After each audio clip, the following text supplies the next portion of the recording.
নমস্কাৰ বন্ধু বান্ধৱীসকল। গোসাঁই ঘৰৰ দেৱালত দুজন ভগৱান অংকন কৰিছিলোঁ, সেয়া দেখিলে আপোনালোকে।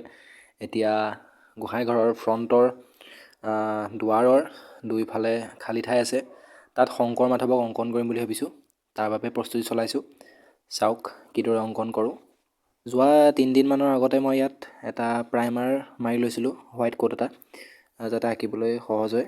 কাৰণ বেকগ্ৰাউণ্ডটো দেখিব পাইছে অলপমান য়েল্লো আছিলে, সেইবাবে মই বগা বেছ লেয়াৰ এটা মাৰি লৈছোঁ।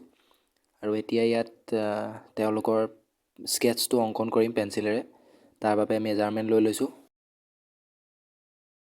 তেওঁলোকৰ বেকগ্ৰাউণ্ডটো মই ৰেড কালাৰ কৰিম বুলি ভাবিছোঁ, সেইবাবে এতিয়া ৰেড কালাৰ প্ৰস্তুত কৰি লৈছোঁ। শংকৰ মাধৱৰ পোছাকত যিহেতু পাতল ৰং ব্যৱহাৰ হ'ব, সেইবাবে ৰঙা ৰংটোৱে সেই পাতল ৰংকেইটা উজ্বলাই তুলিব। তেওঁলোকৰ ধুতিখনৰ বাবে মই হালধীয়া ৰংটো নিৰ্বাচন কৰিছোঁ, আৰু সেই হালধীয়া ৰংটোকে মই তালযোৰতো এটা বেলেগ কাম ওলোৱাৰ বাবে দি দিম। এই কামভাগক ইমানতে সামৰি আজিলৈ বেকগ্ৰাউণ্ডটো আৰু ধুতি তালযোৰক ৰং কৰি ইমানতে সামৰি কালিলৈ বুলি কামটো থৈছোঁ। বাকী আপোনালোকৰ কেনেকুৱা লাগিলে এতিয়ালৈকে চাই আপোনালোকে কমেণ্টত জনাব আৰু ফ'ল' কৰিব। ধন্যবাদ।